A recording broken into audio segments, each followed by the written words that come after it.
Greetings, travelers. Greetings, travelers. That was good, Erica. I like Thank that. you. So, Well, we're starting off this year with a bang.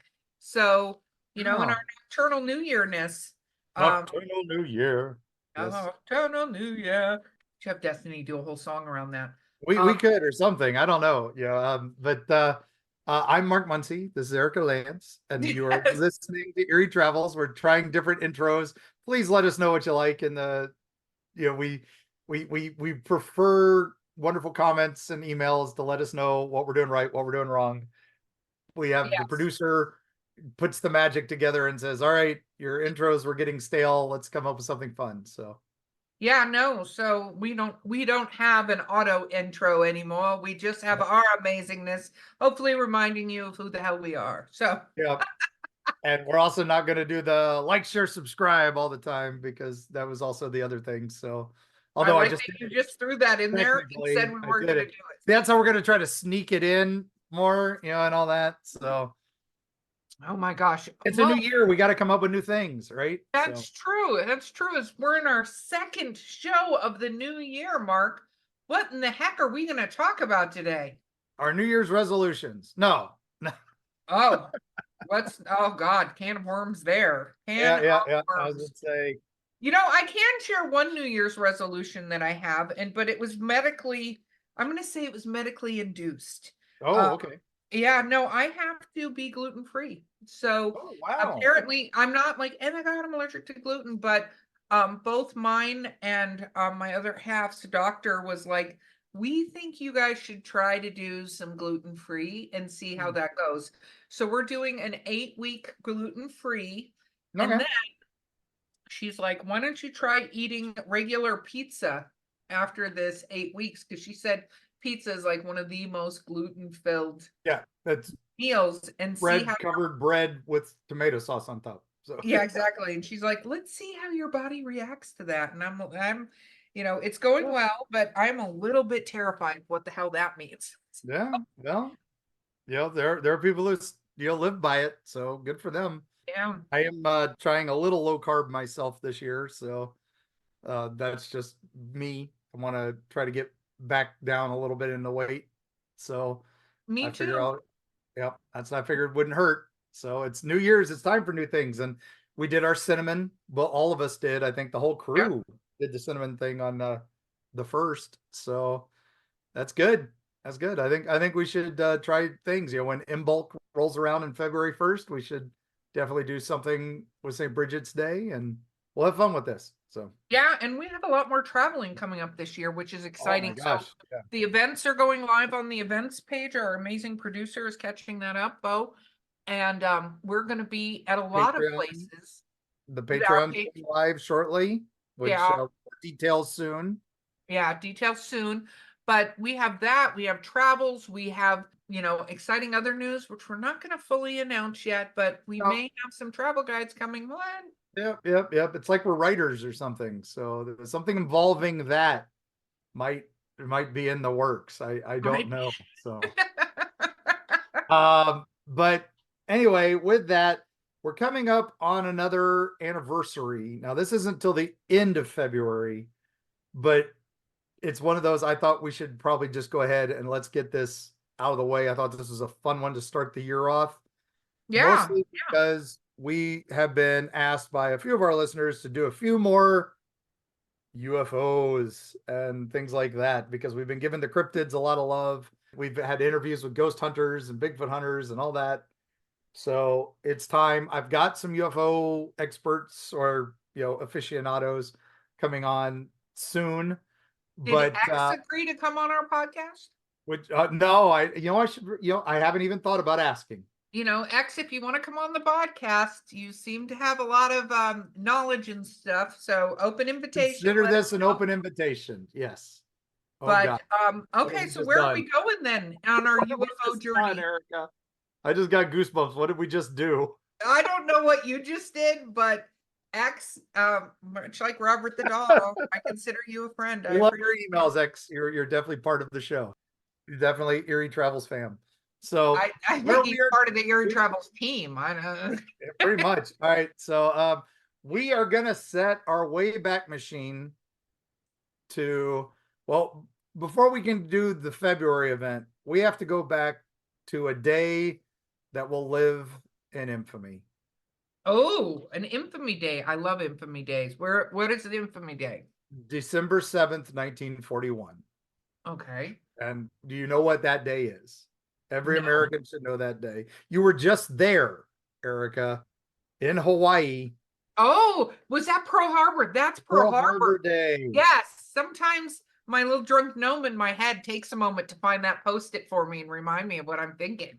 So, Yes, yes. So Pearl Harbor, I mean, that could be an episode in and of itself, although, not a lot of ghost stories and all that, although, there is. But what happened was Japan decided they weren't happy with us, so they decided to bomb Pearl Harbor, and they declared war on us. They intended to declare war on us an hour or two before the attack, right? They had sent it to their ambassador in Washington, D.C. They had sent this big, long, intricate coded letter that was describing all of the infractions they considered we had done against them that justified this attack.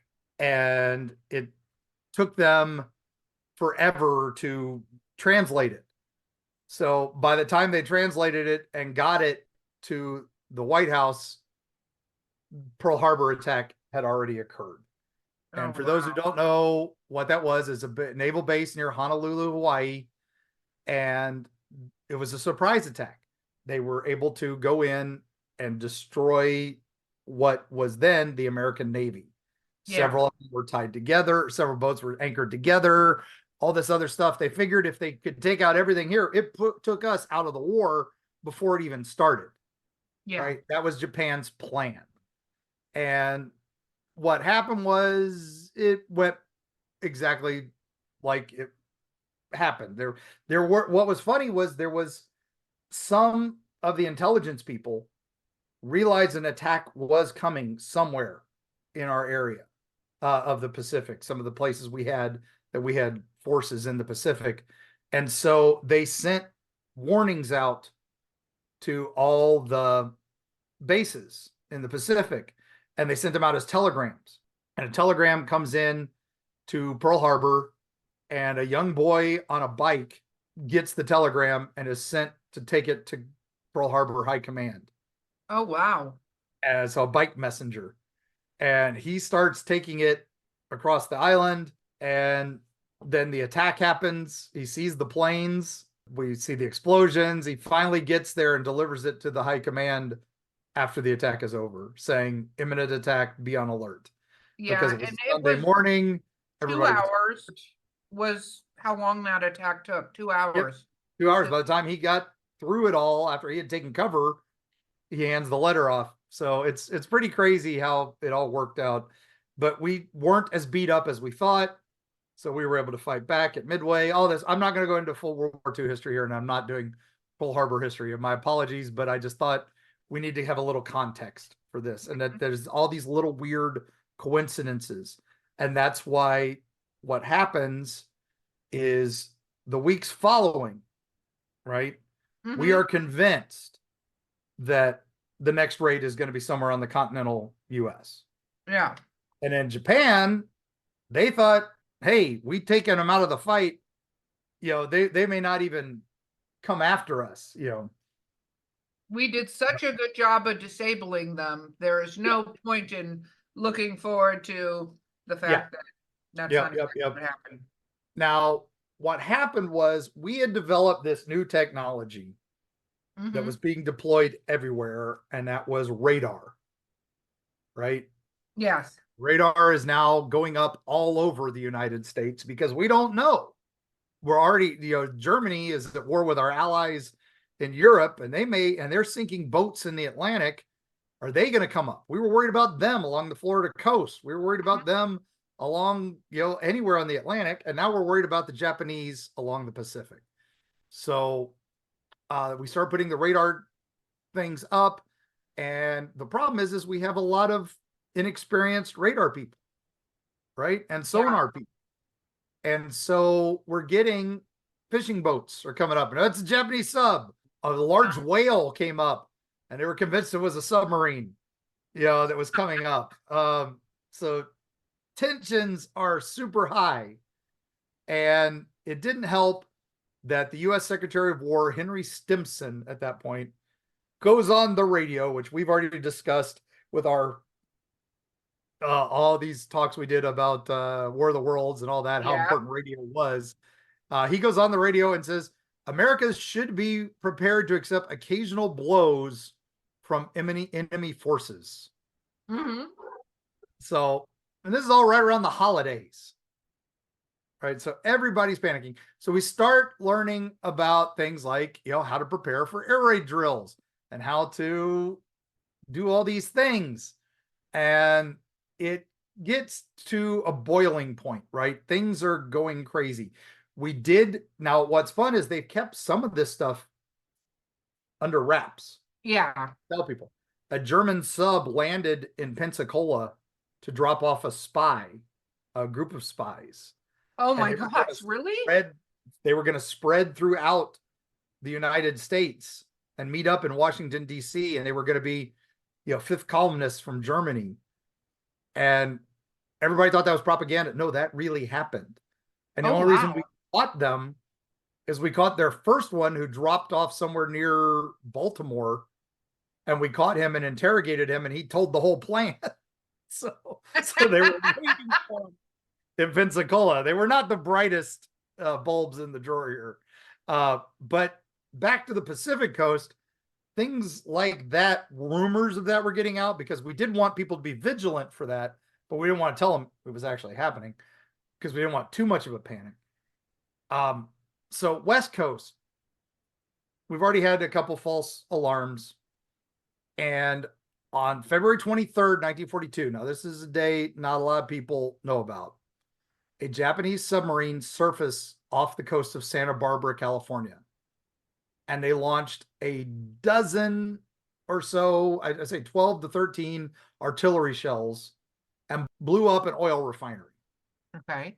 No casualties, minor damage, but it was the first time the mainland United States had been hit with anything during World War II.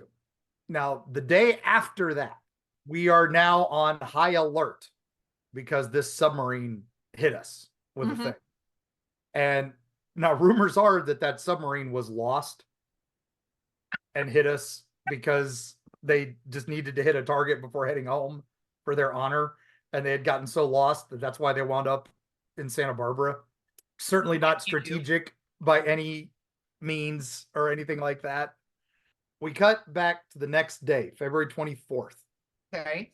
Naval intelligence said, be ready because of this attack. There might be something else coming.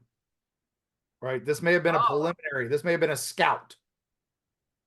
And this could be anything. So everything is calm for a couple hours. Okay. The tension. Can you imagine the tension? Right? Yeah. Now we've put anti-aircraft everywhere along the coast. We've put, these radar dishes everywhere. We've got militias that are being trained to watch for spotter things because of what we learned from Pearl Harbor. Yeah.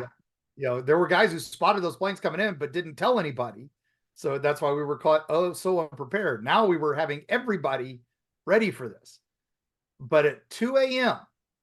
on February 25th, military radar picks up contact 120 miles west of Los Angeles. Ooh, that's close. That's very close. And coming in. So air raid sirens are turned on and a blackout's put into effect. And the searchlights go on. Yeah, because if you can't see it, you can't shoot at it. Right. So 3 a.m., the shooting starts. Unidentified object in the skies. Troops in Santa Monica start opening up with their anti-aircraft, 50 caliber machine guns, and a bunch of other things. Oh, wow. They start shooting at this thing. They're stabbing the sky with, the quote from the LA Times, powerful searchlights from countless stations stab the sky with brilliant probing fingers. while anti-aircraft batteries dotted the heavens with beautiful, if sinister, orange bursts of shrapnel. Wow, that's very poetic. Okay, Very poetic. right. So it looks like to everybody that Los Angeles is under attack. We're Oh, hearing wow. the booms, we're hearing everything, and somebody sees a vehicle that they said might look like a blimp. I remember the Germans were using Zeppelins and stuff like that. Yeah. So, But and they, that would be a long distance for Germany to but it could travel. be well, they think it was a Japanese blimp Oh, okay. because we know they're But allies. still, that's a long ways to travel in a Yeah. blimp. Yeah. So they start shooting at this thing and it's having no effect whatsoever. Oh, wow. Searchlights are catching glimpses of it. It's moving at ungodly speeds, right? This is doing way more than they think, right? This is beyond anything. This is what is going on. We are under attack. So this becomes known as the Great Los Angeles Air Raid. Japan has brought the war to America, and Los Angeles is the target.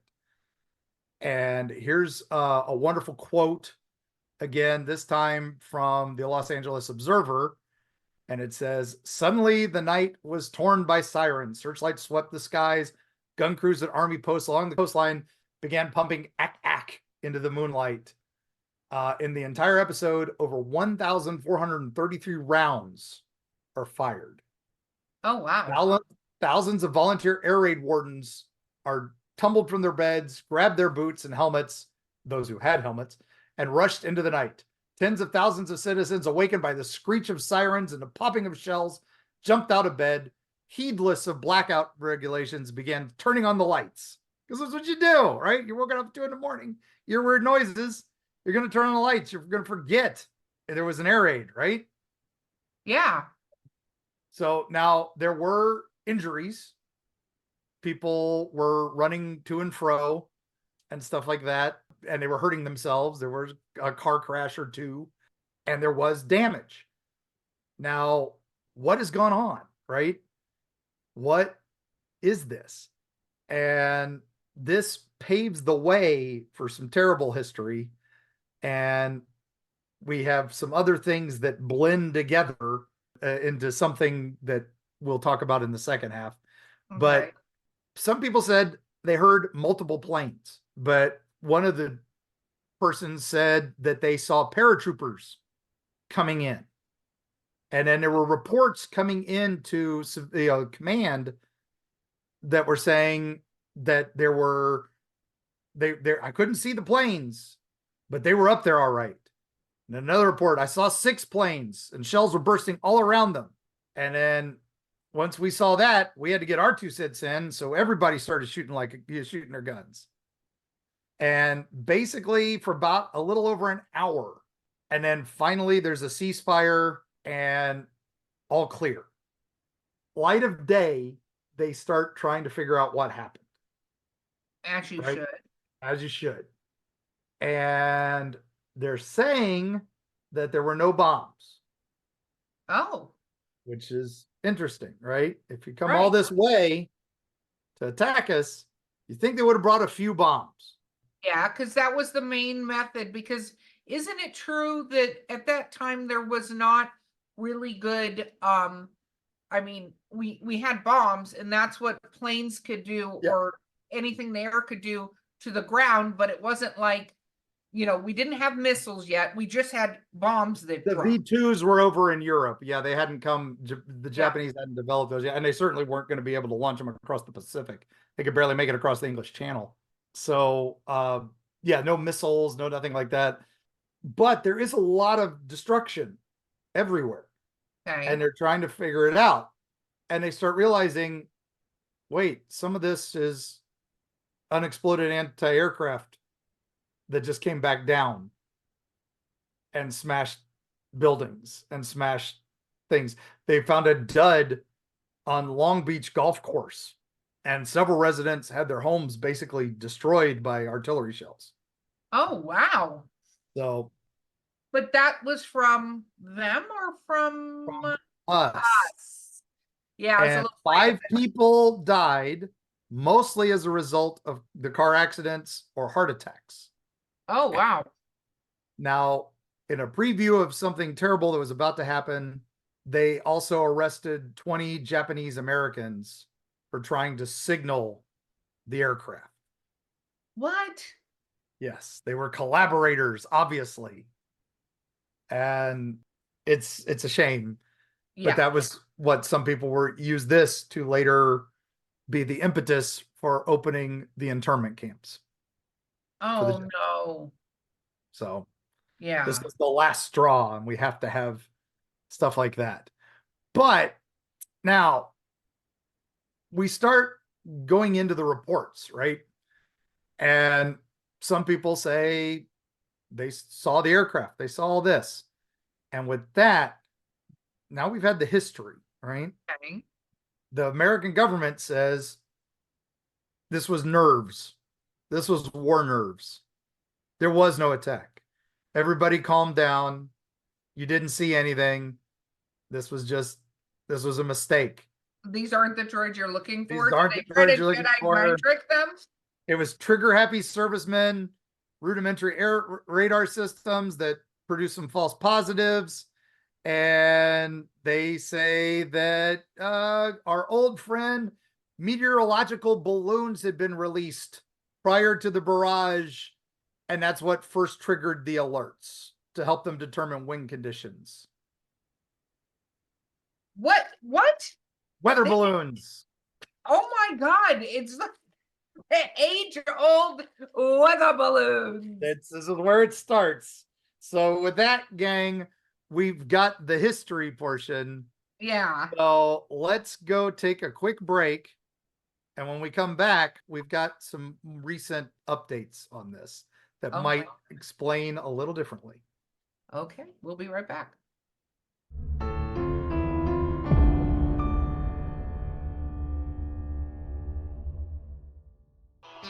Greetings, travelers. Now available on Audible and other audiobook platforms, Eerie, Appalachia. Join us, won't you, as we discuss creatures like the Popelick Monster, the White Things, the Snallygaster, the Wampus Cat, the Lizard Man of Skateboard Swamp, Bunny Man Bridge, and the Ohio Grassman. All these creatures and more await you if you dare listen to Eerie, Appalachia, presented by Mark Muncy, History Press, and Four Horsemen Publishing. Destiny Beard, the lyrical soprano who will haunt your dreams.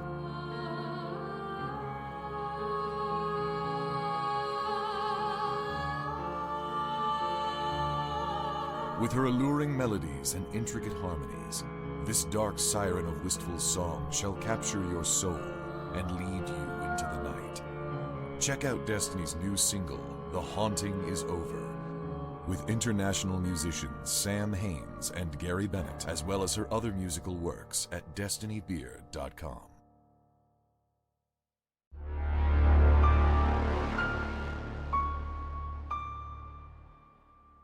Wow. All I'm going to say is wow, because I even grew up in Hollywood, California. I've never heard of this. Never heard the Battle of LA. A lot of people hadn't. And it's because it was a blip. It was a weather balloon. It was war nerves. Nobody talks about it. Yeah, nobody even thinks about it. Wow. But as we've now come into this age of disclosure and this age of UFOs popping up in the government's actually talking about them.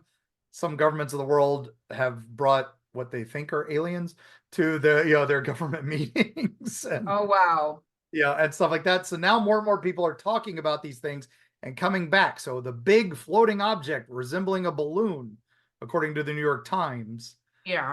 it was a weather balloon. The more and more the incident is examined, the more and more we were realizing this was crazy. Not in the way that it was war nerves. There was some stuff going on. Oh, okay. Wow. The Japanese military claims it's never flown anything over any American city during World War II. Okay. Yeah. So what was that thing that people saw where they were hearing planes or seeing something? And that's when they came up with the weather balloon release. But now they're saying that never happened. Oh. So logically, it's the Mirage, right? It could be anything, but it's still just like we're post War of the Worlds, we're post all this stuff. It's crazy what's going on, and the guy who was in charge of all this, Yeah. he was a jerk, right? He Yeah. was in charge of the West Coast defense system.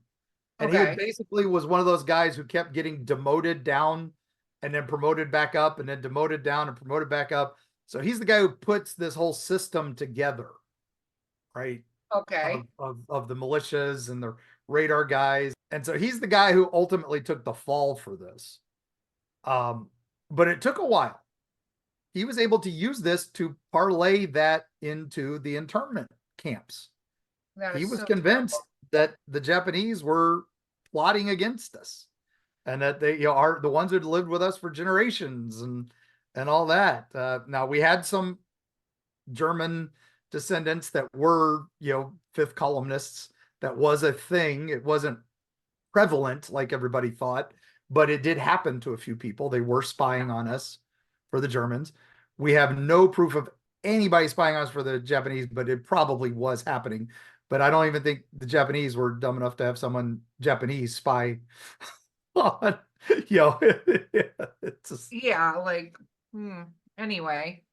Now, what's happened is you start getting into Freedom of Information Act, right? We can all Right. start researching these things. And we get some fun stuff from this.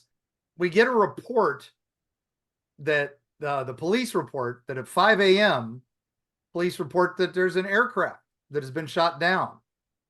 Details not available. Okay. But yet the official report says no aircraft were ever found.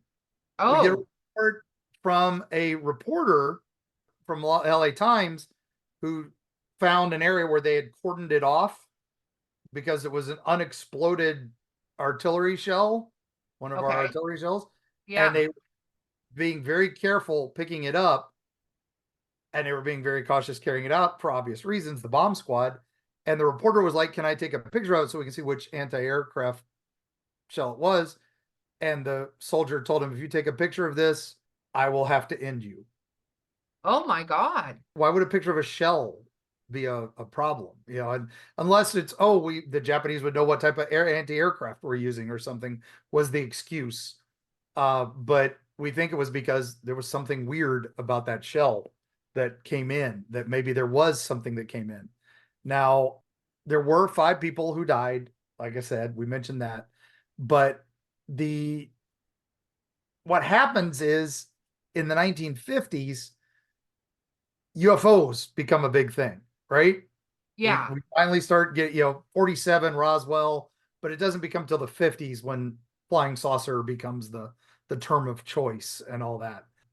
So 2 sergeants have now come out saying that they saw silver objects or spherical disc-like shapes moving at about 300 miles an hour at 8,000 feet. And then more officers gathered, and a third object came in to sight. Oh, wow. And a test pilot reported seeing a rounded object at about 12,000 feet the day before in the same area. So we start putting all these together, and suddenly it's not a war jitters. This could have been something much, much stranger. And there's this base out there, right, called Muroc, which is basically where Air Force and the Navy test their supersonic models and stuff now. But Okay. back then, it was testing grounds for jets and things that we hadn't invented quite properly yet. And we were still working on just war planes and stuff. So maybe that would be, but the military around there were trained to not be so surprised by strange things in the sky. Okay. Right? Yeah. We've got all the things with flying saucers and all that comes out after this, but the phenomenon wasn't really there then when this happened. Yeah. So that's why we think that this might have been that strange blimp thing, the cylindrical ship that the searchlights kept hitting and disappearing, but the people hearing sounds of planes and all that. We know that the military did launch their own planes to investigate, but that's never talked about. We don't even know what wing went up. That's been completely blacked out from the military archives. It's blacked out of those reports. So what the heck? Why would you black out which squadron went up to investigate weather balloons and a potential air raid attack? Yeah, that's what. Okay. All right. Yeah. So all of this is this weird thing. There's rumors that people found a hole at the end of a hike that they were doing in the neighboring Los Angeles hills, and they found a 12-foot diameter disc that had hit a lamppost and crashed into the ground. They even said that it had a cockpit type thing, thinking it was some new Japanese craft. They reported it, and they called the LA Times instead of calling the military. And the LA Times found that that article was suppressed, that the military told them not to print that article. Okay. So MUFON and all these other networks love this story, because what the heck is it, right? What happened? And what about all these weird little side things that we're determining now? Now, I highly recommend, when you're digging into this, remember that this was a jittery time. Yeah. So the reports are at best fuzzy. The ones, the military reports, are also a lot of inexperienced guys. This is before, right as the first days of World War II.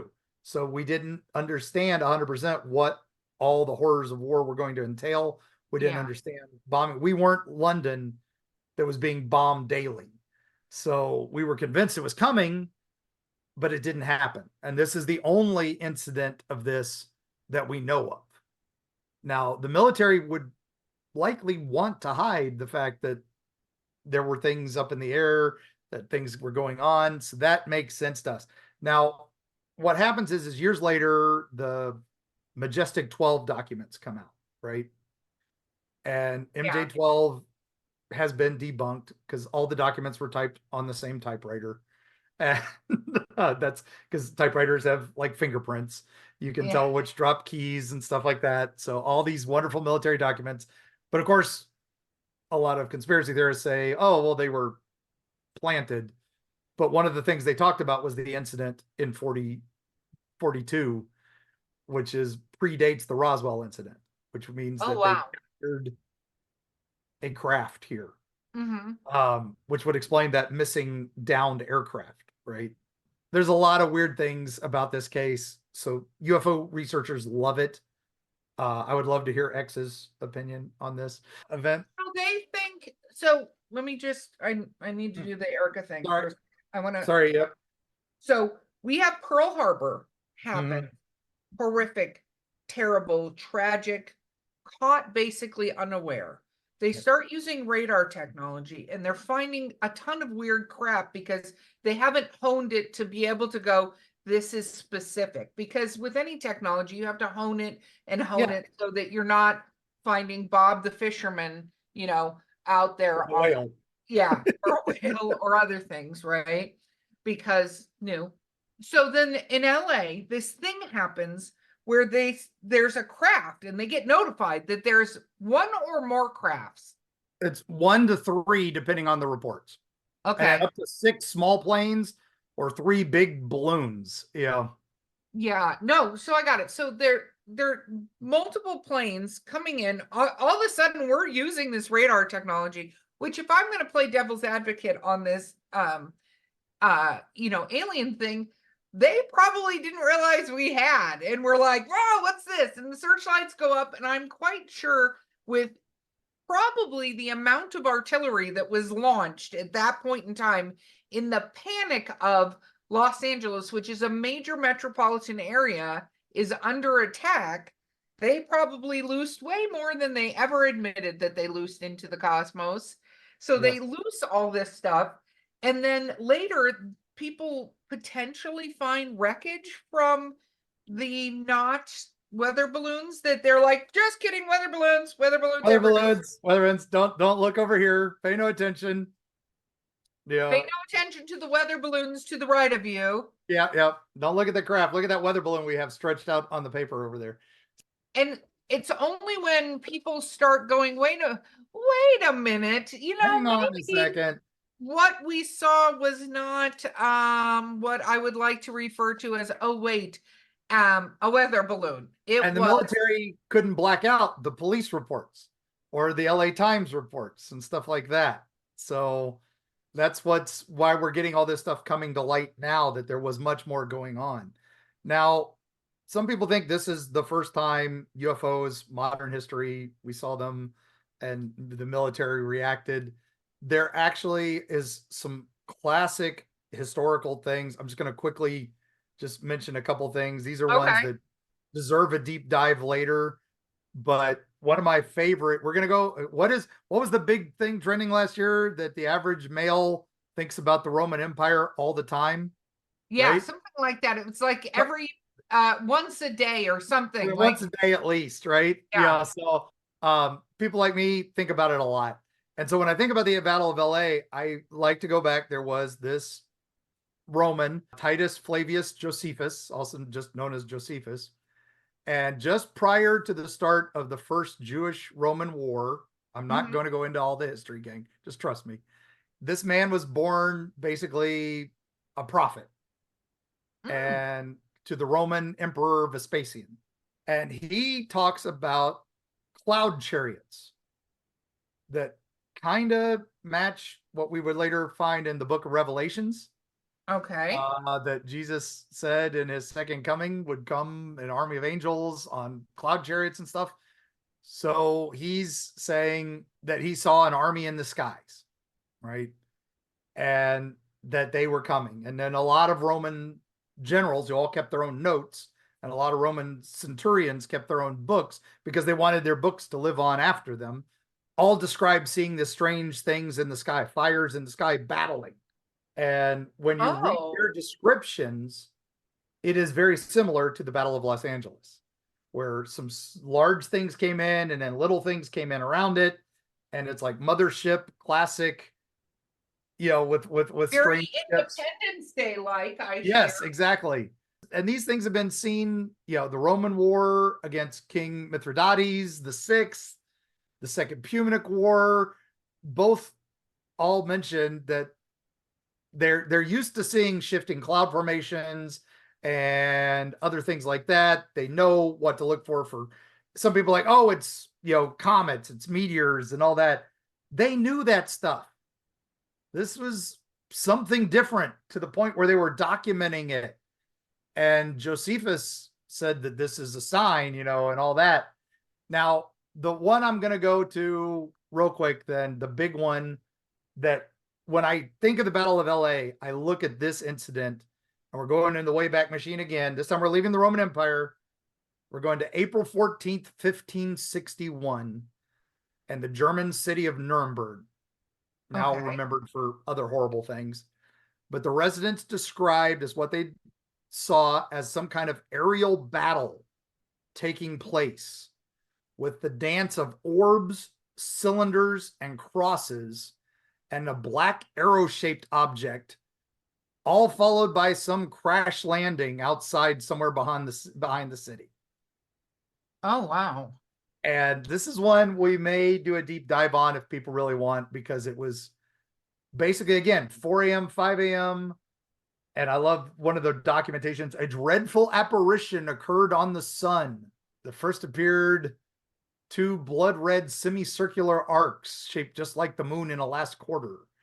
And then the color was blood of the sky.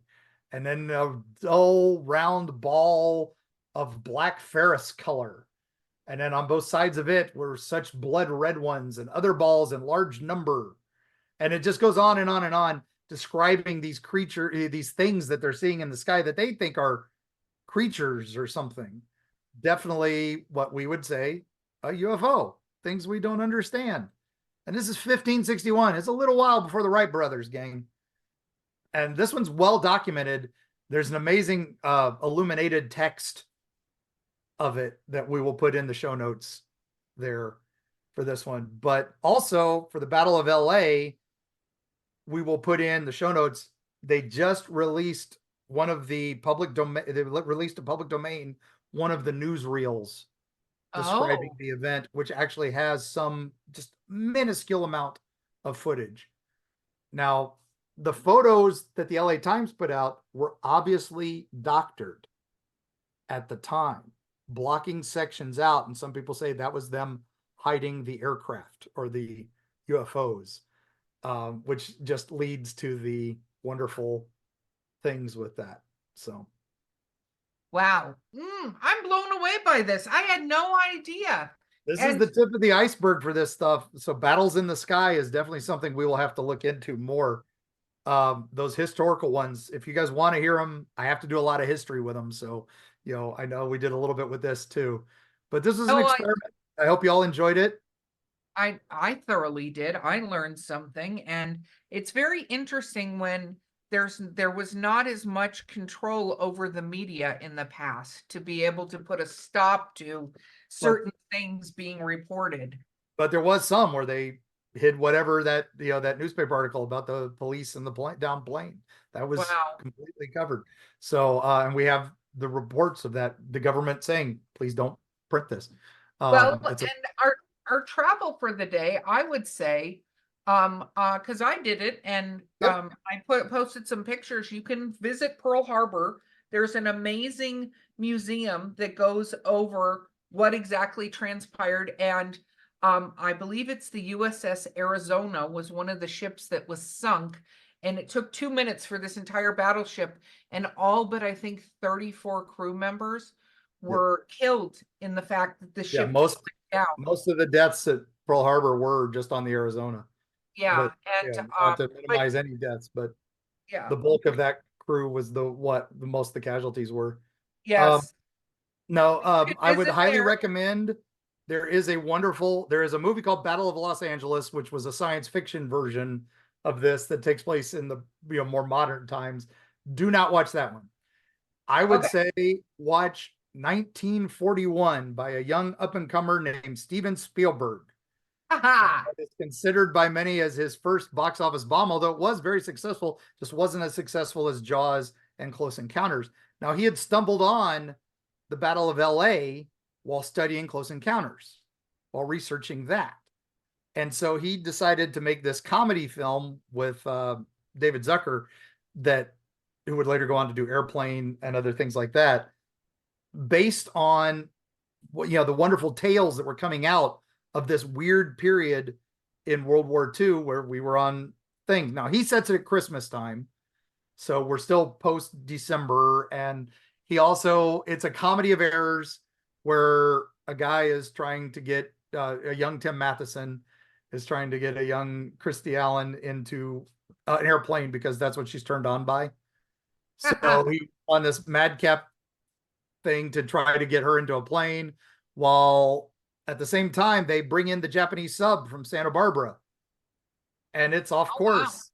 And Christopher Lee is an advisor Nazi for some reason on the sub. It's an amazing movie. It's got all the madness that you would expect from a wild comedy, and with Spielberg's eye. And it even brings in a couple things that happened on the East Coast where they were giving anti-aircraft to civilians, and a guy almost blows up his house in Maine, but they do move it into this movie, and it does happen in California during the battle for LA. But I highly recommend you watch it and just enjoy it. It's a fictionized version of what happened, but it's a blast. Oh my gosh, that sounds like so much fun. And of course, feel free to go visit LA whenever you want to. It can be Yeah. very, very fun out there.